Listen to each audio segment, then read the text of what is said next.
안녕하세요 여러분. 통합사회 B 2학기 첫 번째 수업입니다. 방학은 잘 보냈나요? 네, 1학기 때 여러분이 정말 수업을 열심히 듣고 적극적으로 참여해줘서 정말 좋았거든요. 2학기 때도 같이 열심히 공부해 봅시다. 먼저 2학기 수업에 대한 간단한 안내를 한 다음에 수업을 하도록 할게요. 먼저 2학기에는 어떤 내용을 배우는지 알아보도록 하겠습니다. 2학기에는 경제와 관련된 내용들을 배울 거예요. 한 단원씩 보면서 어떤 내용들이 있는지 알아보도록 하겠습니다. 첫 번째 단원은 자본주의의 전개 과정과 합리적 선택 단원입니다.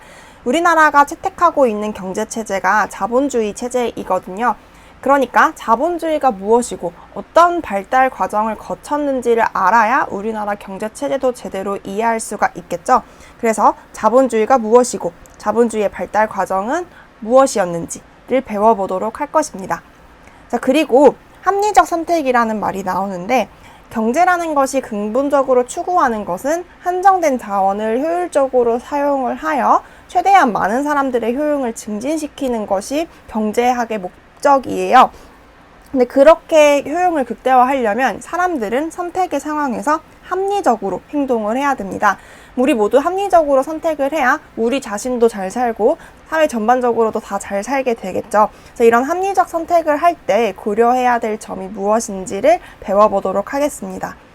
그럼 이제 두 번째 단어는 시장 경제와 경제 주체의 역할이라는 단원이에요. 자본주의는 이 시장 경제에 속하는 경제체제라고 생각하면 됩니다. 그러니까 시장 경제의 한 종류라고 할 수 있겠죠. 우리나라도 결국 시장 경제를 택하고 있는 거예요. 이 시장 경제가 장점이 굉장히 많기 때문에 많은 나라들이 택하고 있긴 한데 시장 경제에도 어쩔 수 없이 발생하는 한계점이 있습니다. 이 한계점이 무엇인지 알아보고 이 한계점을 극복하기 위해 경제 주체, 기업, 노동자, 정부가 각각 어떤 일을 해야 할지를 알아보도록 하겠습니다. 그리고 세 번째 단어는 무역과 관련된 단원이에요. 오늘날 세계화가 이루어지게 됨에 따라서 한 나라가 다른 나라와 물품과 자원을 서로 주고받는 무역이 많이 이루어지고 있잖아요. 도대체 무역이 왜 일어나는지 그 이유를 알아보고요. 무역을 하면 어떤 점이 좋고 어떤 점이 안 좋은지 무역의 이점 및 문제점에 대해서 알아보도록 할 것입니다. 자, 마지막 네 번째 단원. 이 네 번째 단원이 여러분의 생활과 가장 밀접한 관련이 있을 거라고 생각을 해요. 여러분이 일을 해서 돈을 벌게 되면은 그 돈은 반드시 관리를 해 주어야 됩니다. 관리하지 않고 흥청망청 다 써버리면은 나중에 크게 아프거나 일을 그만두게 되었을 때 생계가 굉장히 힘들어질 수가 있어요. 근데 자산 관리하는 방법을 모르는데 배우지도 않았는데 관리를 하라고 하면 굉장히 힘들겠죠. 그래서 이 단원에서 여러분이 사용할 수 있는 금융자산, 예금, 적금, 주식, 채권, 부동산과 같은 금융자산의 특징을 알아볼 거예요. 그리고 그 특징을 바탕으로 어떻게 자산을 관리하는 것이 합리적인지 알아볼 것입니다. 그리고 이 배운 방법을 토대로 여러분의 생애 주기에 맞는 금융생활을 설계해 보도록 하겠습니다. 굉장히 재밌겠죠? 이렇게 큰 그림을 그려놓고 하나하나씩 차근차근 배워나가 보도록 하겠습니다. 그러면 이제 2학기 평가 계획에 대해서 간단하게 안내를 해보도록 하겠습니다. 먼저 평가 비율부터 볼게요. 2학기 때는 1학기 때와 달리 중간고사, 기말고사, 수행평가를 모두 치르는 것을 계획하고 있습니다. 그리고 수행평가는 전체 100점 만점 중에 30%를 차지하고 있고요. 그중 15%를 통합사회 B에서 진행할 것 같아요. 제가 이번에 진행할 수행평가는 바로 창업입니다. 창업. 경제 단원과 관련해서 여러분의 창의성을 자극할 수 있는 수행평가가 무엇일지 고민을 하다가 창업을 하면 재밌을 것 같아서 가져와 보았습니다. 어떤 식으로 진행을 할 거냐면요. 여러분이 1학기 초에 그 진로 희망 분야를 저한테 제출을 했었어요. 기억날진 모르겠지만 그 분야를 바탕으로 제가 모듈을 구성을 해 올 거예요. 그러면 이제 비슷한 관심사를 가진 친구끼리 모둠을 구성을 하겠죠. 이 모둠별로 모여가지고 자신들이 관심 있는 분야와 관련된 창업 아이템을 만들어 볼 것입니다. 그래서 아이템을 만들고 그 아이템과 관련된 기업의 이름도 만들고 그리고 로고도 만들어 볼 거고 또 예산은 어떻게 마련할 것인지 정할 거고 마케팅 전략까지 만들어 볼 겁니다. 그리고 나서 무엇을 할 거냐면은 자신들의 창업 아이템을 소개하는 PPT 자료를 만들어서 PPT 자료를 제작을 해서 PPT 발표를 할 거예요. 그러면 이제 다른 모둠들 앞에서 발표를 할 거 아니에요. 그럼 다른 모둠들은 어떤 역할을 해야 되냐면 투자자 역할을 해야 됩니다. 한 모둠당 5모둠의 발표를 들을 거예요. 제가 한 모둠당 1억 원의 자금을 줄 거거든요. 그럼 5모둠의 발표를 다 듣고 나서 어떤 모둠이 제일 잘했고 어떤 모둠이 조금 아쉬웠다를 정한 다음에 자신들이 가진 1억 원을 모둠별로 분배하도록 할 것입니다. 이 과정을 거쳐서 가장 많은 투자금을 얻은 모둠한테는 제가 또 좋은 상품을 주도록 할 거예요. 네, 재미있겠죠? 구체적인 평가 기준은 일단 모둠 활동지를 작성을 해야 되는데요. 이거는 뭐냐면 창업 아이템 보고서라고 생각하면 됩니다. 보고서를 작성을 할 거예요. 구체적인 건 한번 읽어봐 주세요. 자, 그리고 PPT 자료를 만들어서 발표를 한다고 했죠. PPT 자료랑 발표 태도에 대해서도 평가가 이루어집니다. 그리고 발표 기록지도 작성을 해야 되는데 이건 그렇게 까다로운 건 아니고 다른 모둠 발표하는 거 듣고 기록을 하면 되는 거예요. 다른 사람 발표하는데 아무것도 안 하고 집중도 안 하면 안 되잖아요. 그래서 마련한 장치입니다. 그리고 마지막 기준은 참여도인데요. 모둠 활동을 시켜보면 꼭 안 하는 친구들이 있더라고요. 근데 안 하는 친구 때문에 모둠 전체의 점수를 감점하는 거는 비합리적인 것 같아서 안 하는 친구가 있으면 그 친구에 대해서만 개별 감점을 하도록 하겠습니다. 이거 학습자료방에 올려놓을 테니까 한번 읽어보고요. 이건 어쨌든 평가 계획이에요. 코로나 때문에 등교 상황이 어떻게 바뀔지 모르고 수행평가 비율도 바뀔 수 있어서 계획이 바뀔 수도 있을 것 같아요. 그래서 만약에 변경 사항이 있으면은 다시 안내하도록 하겠습니다. 지금 계획은 수행평가는 중간고사 치고 할 예정입니다. 알겠죠? 네, 그럼 본격적으로 수업을 하도록 하겠습니다. 오늘은 첫 번째 시간이니까 그렇게 많이 배우진 않을 거예요.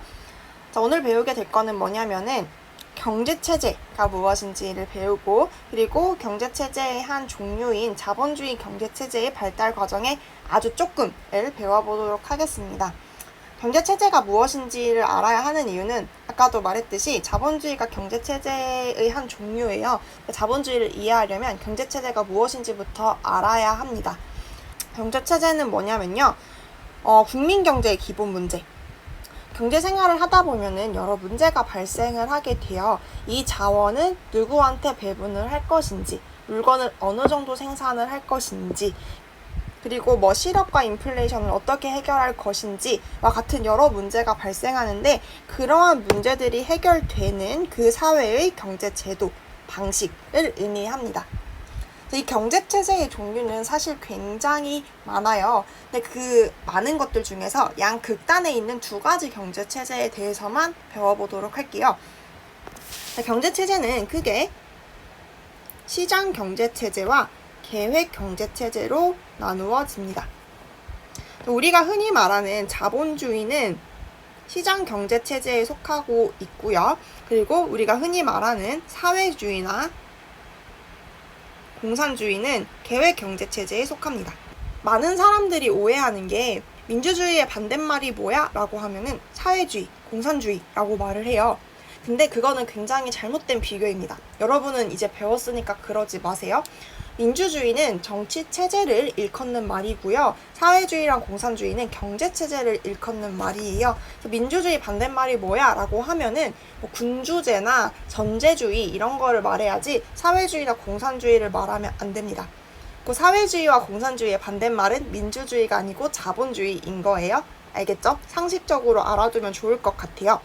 서로는 여기까지 하고 시장경제체제와 계획경제체제의 특징을 비교해 보도록 하겠습니다. 첫 번째 기준입니다. 구분 기준. 첫 번째 구분 기준은 자원 배분 방식입니다. 제가 그 OT 할 때 잠깐 말했는데 이 자원이라는 것은 한정되어 있다고 했어요. 모든 사람한테 자원을 나눠줄 만큼 자원이 풍부하지가 않아요. 그래서 이 한정된 자원을 적절히 배분을 해야 되는데 이 자원 배분 방식에서부터 시장경제체제와 계획경제체제에는 차이가 있습니다. 자원을 시장에 맡겨야 된다. 자원 배분은 시장에 맡겨야 된다는 입장의 시장 경제 체제고요. 자원을 계획적으로 배분을 해야 된다라는 게 계획 경제 체제예요. 자세히 알아보도록 할게요. 시장 경제 체제는 자원은 시장의 자동 조절 기능에 의해서 배분해야 된다라고 보고 있습니다. 자, 무슨 말이냐면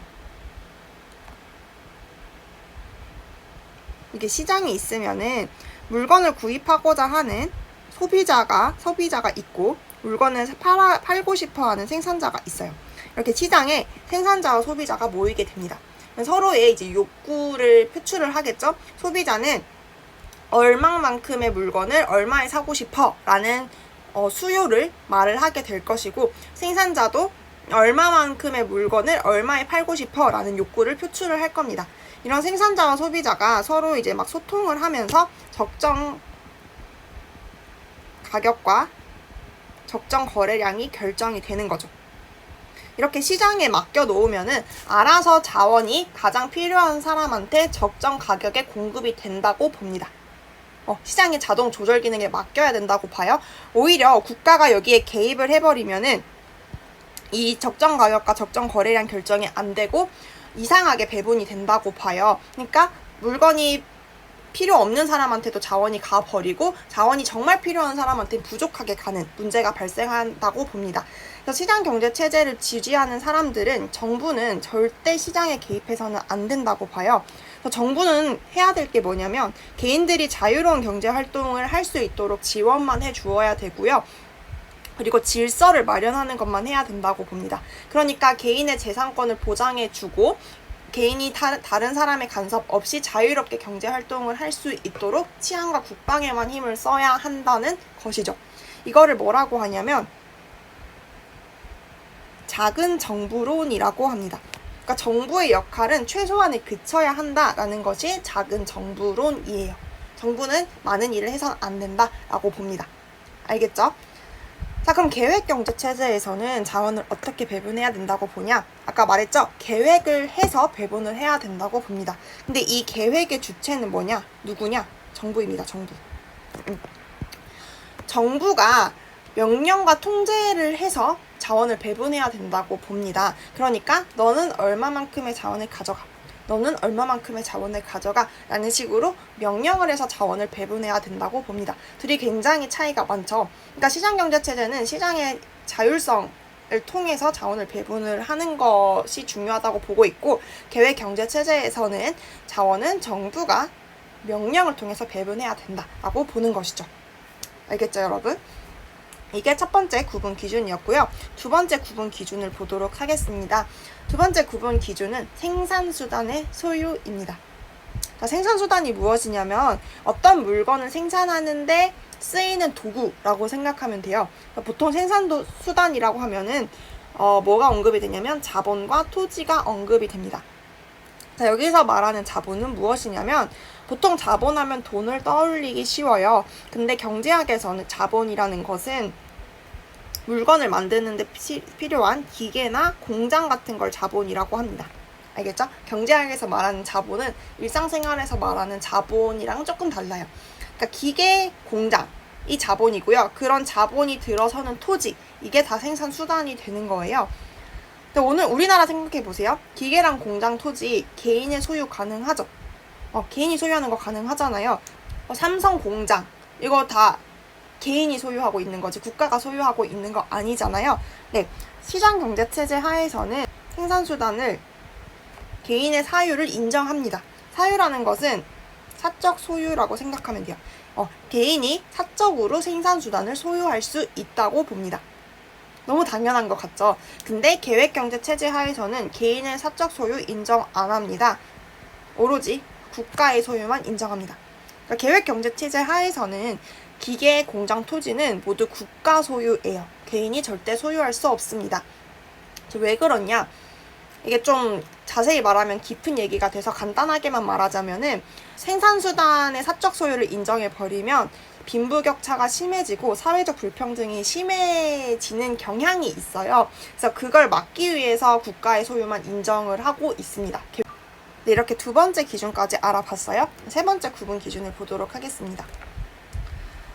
세 번째 구분 기준은 각 경제체제가 추구하는 핵심 가치입니다. 시장 경제체제에서 추구하는 핵심 가치는 바로 효율성입니다. 네, 시장 경제체제는 효율성을 굉장히 중시해요. 그러니까 효율성은 작은 노력으로 큰 효과를 얻는 것이 시장 효율성이잖아요. 아까 말했듯이 시장 작동 과정을 보면은 물건이 필요한 사람과 물건을 팔고 싶어 하는 사람이 모여서 자연스럽게 가격과 거래량이 형성돼서 사람들의 욕구에 따라서 자원이 배분이 된다고 했죠. 그게 효율적인 거예요. 만약에 그렇지 않고 아까 말했듯이 정부가 계획한 대로 제공을 해버리면은 자원이 필요 없는 사람한테 많은 자원이 갈 수도 있고 자원이 정말 필요한 사람한테 자원이 부족한 상황이 발생할 수 있다고 했잖아요. 이거는 비효율적인 게 되는 거죠. 계획경제체제가 추구하는 건 뭐냐? 계획경제체제는 그럼 비효율성이 나타날 수밖에 없는 구조예요. 그럼 그 효율성을 포기하고 추구하는 가치가 무엇이냐? 바로 형평성입니다. 그러니까 계획경제체제가 등장한 계기가 뭐냐면은 시장한테 다 맡겨놨더니 노동자들은 점점 더 못 살고 생산수단을 소유한 자본가들이 점점 더 잘 살게 되더라는 거죠. 빈부격차가 점점 심해지고 사회적 약자들이 점점 못 사는 상황을 지켜보다가 이거는 불공평하다, 모두가 평등한 사회를 만들자 라고 해서 등장한 게 계획경제체제입니다. 그러니까 기본적으로 형평성을 추구하는 경제체제가 되는 것이죠. 이해가 되나요, 여러분? 근데 이 시장경제체제와 계획경제체제가 양극단에 있는 경제체제라고 했잖아요. 둘만 집중해서 추구를 하다 보면은 문제점이 발생할 수밖에 없어요. 시장경제체제도 많은 문제점을 갖고 있고 계획경제체제도 많은 문제점을 갖고 있는데요. 그래도 시장경제체제가 맞기 때문에 많은 국가들은 시장경제체제를 기본으로 하고 있어요. 근데 아까도 말했듯이 시장경제체제에도 여러 문제점이 발생한다고 했었죠. 그 시장경제체제 문제점은 다음 단원 가서 자세히 배울 거예요. 어쨌든 많은 문제점이 발생한다고 했잖아요. 그래서 그 문제를 보완하기 위해 계획경제체제의 요소를 조금씩 도입을 하고 있습니다. 그래서 완전히 시장에 다 맡겨버리는 국가는 거의 없어요. 정부가 어느 정도 시장에 개입을 하고 있습니다. 자, 이걸 뭐라고 하냐면 혼합경제체제라고 합니다. 그래서 예시를 하나 들어보자면 우리나라의 혼합경제체제 요소가 뭐가 있냐? 최저임금제 생각해 봅시다. 임금은 노동자들이 일을 하고 받는 대가예요. 시장경제체제 하에서는 임금도 노동시장에서 결정이 돼야 된다고 봅니다. 노동자가 받고 싶어 하는 금액과 기업이 주고 싶어 하는 금액을 잘 조율을 해서 임금이 결정되는 게 바람직하다고 보는데 최저임금제 같은 경우는 국가가 최소한 이 정도의 임금은 주어야 된다라고 딱 결정을 해 놓은 거잖아요. 국가가 개입을 해버린 거죠. 이건 시장경제체제적 요소에서는 받아들일 수 없는 거일 거예요. 국가가 어느 정도 시장에 개입을 한 것이기 때문에 이건 계획경제체제적 요소라고 할 수가 있습니다. 그리고 또 최근 핫한 이슈였죠. 부동산 가격. 부동산 규제 정책.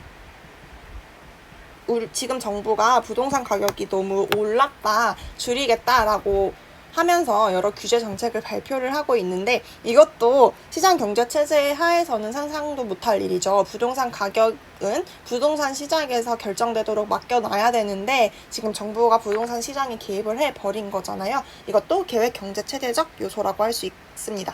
이런 식으로 오늘날 대다수 자본주의 시장경제체제를 택한 국가에서는 시장 경제 문제점을 해결하기 위해서 조금씩 국가가 시장에 개입하고 있다는 점 잘 기억해 주세요. 자, 그러면 본격적으로 자본주의의 의미와 역사적 발전 과정에 대해서 알아보도록 할게요. 오늘은 딱 여기까지만 진도를 나갈 거예요. 그러니까 조금만 더 집중을 해주세요. 자, 먼저 자본주의의 의미에 대해서 알아보도록 하겠습니다. 자본주의는 두 가지 특징을 가지고 있는데요. 일단 첫 번째는 생산수단의 사적 소유를 인정합니다. 아까 했던 거죠. 생산수단의 개인 소유를 인정을 하는 거예요. 두 번째, 경제활동의 자유를 인정해 줍니다. 시장경제체제의 특징과 비슷하죠. 그럴 수밖에 없는 게 자본주의는 시장경제체제의 한 종류이기 때문에 그런 거예요. 이 생산수단의 사적 소유와 경제활동의 자유를 바탕으로 이윤을 추구하는 경제체제가 바로 자본주의입니다. 그럼 이윤을 어떻게 추구하냐? 자본주의는 크게 두 가지 계층이 있다고 해요. 자본가 계층과 노동자 계층이 있다고 하는데 이윤을 추구하는 방식이 자본가와 노동자가 조금 달라요. 어떻게 다르냐면은 자본가 같은 경우는 뭐냐면은 생산수단을 소유한 사람을 자본가라고 해요. 이 자본가는 생산수단을 가지고 있잖아요. 자신들이 가지고 있는 생산수단, 자본, 그러니까 토지, 공장, 기계 같은 자본을 가진 사람이 노동자를 고용을 해서 노동자로 하여금 생산수단을 이용해 물건을 만들게 해요. 그리고 그 만들어진 물건을 팔아서 이윤을 얻습니다. 이게 자본가가 이윤을 얻는 방법이에요. 그럼 노동자는 어떻게 이윤을 추구하냐? 노동자는 생산수단이 없는 사람이에요. 생산수단이 없기 때문에 자신의 노동력을 자본가한테 파는 거죠. 자본가한테 고용된 노동자는 자본가의 생산수단을 이용해서 물건을 만들고요. 그 만든 대가로 임금을 받아서 이윤을 추구를 하는 겁니다. 네, 이게 자본주의입니다. 그럼 이 자본주의가 어떻게 발전을 했냐? 처음부터, 아주 옛날부터 자본주의 경제체제가 있었던 건 아니에요. 그럼 왜 등장했는지 알아야겠죠. 경제체제 발달 과정을 보면은 옛날에는 원시 시대에는 공산제였어요. 그냥 다 같이 생산하고 다 같이 먹는 그런 공산제였고, 그 다음에 고대 시대에는 노예제였습니다. 노예를 이용해서 생산을 하는 체제였어요. 그 다음에 중세 봉건제였어요. 그리고 나서 근대 자본주의로 발달을 하거든요. 그러니까 자본주의 전 경제체제는 봉건제였다는 거죠. 봉건제를 뭐 자세히 알 필요는 없고요. 봉건제 하에서 추진되었던 정책 하나를 알고 있으면 될 것 같습니다. 그게 자본주의 발달 배경이거든요. 자, 그 정책 이름이 뭐였냐면은 중상주의 정책이었습니다. 네, 이거는 몰라도 돼요, 여러분. 경제체제의 변천 과정을 간단하게 언급한 거였고, 자본주의 발전을 가져온 것은 중상주의 정책이었다라는 것만 기억해 두고 있으면 됩니다. 중상주의 정책이 뭐냐면은 상업을 중시하는 정책입니다. 자, 이게 왜 등장을 했냐면은 등장 배경 볼게요. 16세기에서 18세기 초에 대항해 시대가 열려요. 이게 뭐냐면 항해가 뭔지 알죠? 바다에 배를 타고 운항하는 걸 항해라고 하는데, 이 시기에 막 콜럼버스가 새로운 대륙을 발견을 하고 지구가 둥글다는 걸 알게 되었어요. 그래서 각 국가들, 돈이 많은 국가들이 배를 만들어서 배를 타고 우리 대륙이 아닌 다른 대륙으로 이동을 하게 됩니다.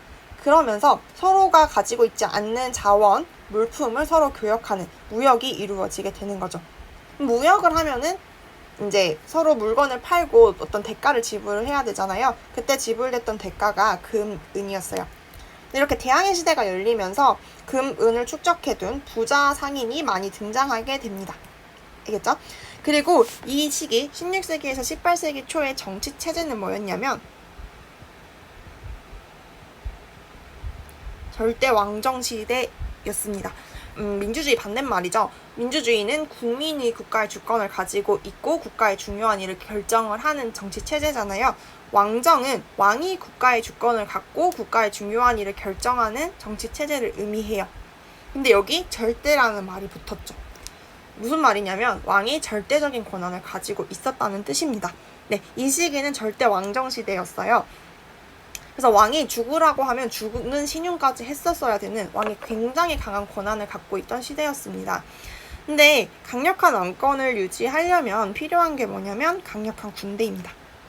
군대가 있어야지. 또 물리적인 강제력, 힘이 있어야지 사람들이 무서워하지. 그런 힘도 없는데 죽으라고 하면 죽겠어요? 그냥 무시하고 말지. 그쵸? 강력한 군대가 필요했는데 군대를 하나 유지하려면 굉장히 많은 돈이 필요합니다. 왕은 근데 권한을 유지해야 되니까 군대가 당연히 필요하겠죠? 그러니까 돈도 당연히 필요했을 겁니다. 그래서 왕은 자신들의 권한을 유지하기 위해 돈 많은 상인들과 손을 잡게 됩니다. 상인들한테 내가 너희들이 돈을 많이 벌 수 있도록 지원을 해줄 테니까 번 돈의 일부를 나한테 줘 라고 둘이 협상을 하는 거죠. 이 중상주의 정책의 특징은 무엇이냐면 일단 첫 번째 특징은 국가의 부는 금과 은의 보유량으로 간주를 했습니다.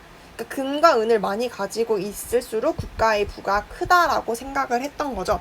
그래서 이렇게 생각한 결과 어떤 정책이 나왔냐면 수출을 장려하고 수입을 억제하는 정책을 펼칩니다. 수출이랑 수입이 뭔지는 들어봤죠? 수출은 우리나라의 상품이나 기술을 외국으로 파는 것. 그리고 수입은 다른 나라로부터 상품이나 기술을 사는 것, 이게 수입이에요. 그럼 왜 수출을 장려하고 수입을 억제했냐면 수출을 하게 되면은 금, 은을 법니다.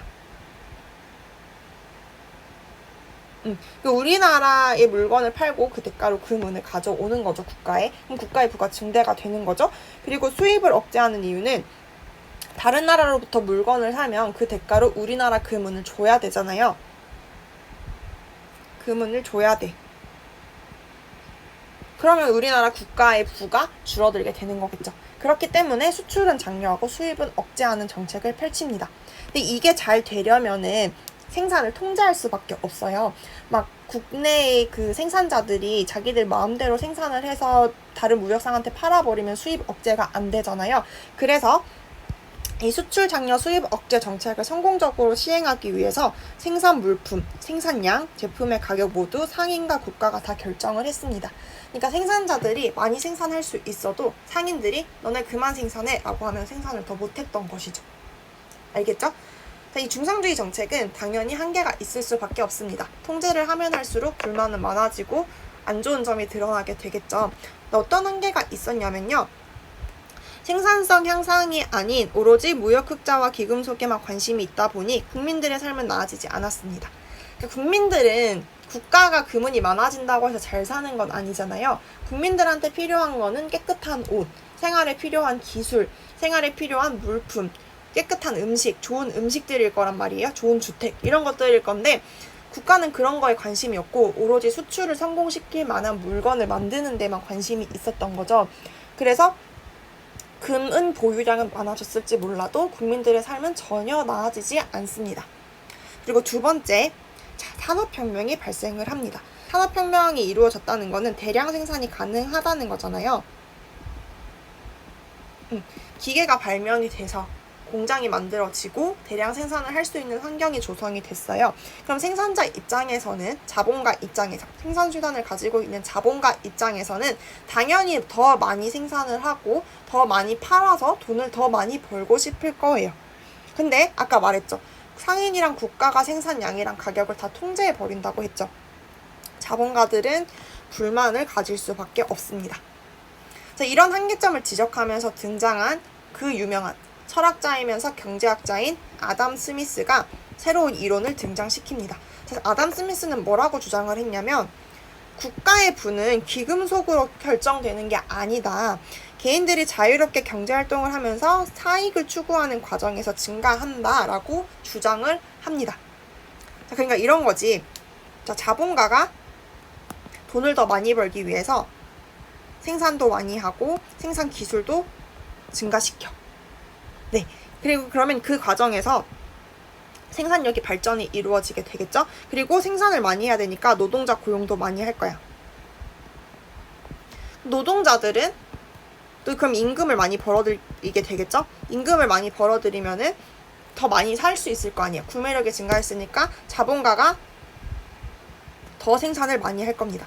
그러니까 이런 식으로 생산을 많이 하고 노동자들의 임금 수준도 높아지면 더 삶의 질의 향상을 추구하게 되면서 더 다른 많은 물건을 추구하게 될 거고 그 과정에서 또 생산력이 발전을 하고 기술도 발전을 하게 된다. 이러면서 국가의 부가 증대되는 것이지 귀금속 보유량으로 국가의 부를 측정하는 건 어리석은 짓이다 라고 말을 하는 거죠. 맞는 말이죠, 여러분? 그래서 국가가 또는 상인이 자본가들의 생활이나 자본가들의 경제활동이나 노동자들의 경제활동에 통제해서는 안 되고 개인의 경제활동의 자유를 최대한 보장해야 한다라고 주장을 합니다. 이 사상을 뭐라고 하냐면 자유방임주의라고 합니다. 자유롭게 방임해라. 방임, 내버려둬라 라는 입장인 것이죠. 자, 이 사상을 접한 자본가들 환영할 수밖에 없겠죠. 이 사람들은 더 많이 생산해서 더 많이 팔고 싶어 하는데 자꾸 통제를 당했잖아. 자유방임주의를 적극 지지하게 되었고 그 과정에서 자본주의가 발달하게 됩니다. 알겠죠? 그 뒤에 자본주의 발달 과정은 다음 시간에 배우게 될 거고요. 이 글이 아담 스미스의 사상을 잘 나타내는 글이거든요. 이 글도 한번 읽어보세요. 진도는 다 나갔는데 영상 하나를 볼 거예요. 아담 스미스의 사상을 잘 드러내는 영상이에요. 영상도 시험 문제에 나올 수 있으니까 아담 스미스가 어떤 사람이었고 어떤 철학을 추구했는지 주의 깊게 보면 될 것 같습니다. 영상 보고 오늘 수업 마치면 될 것 같아요.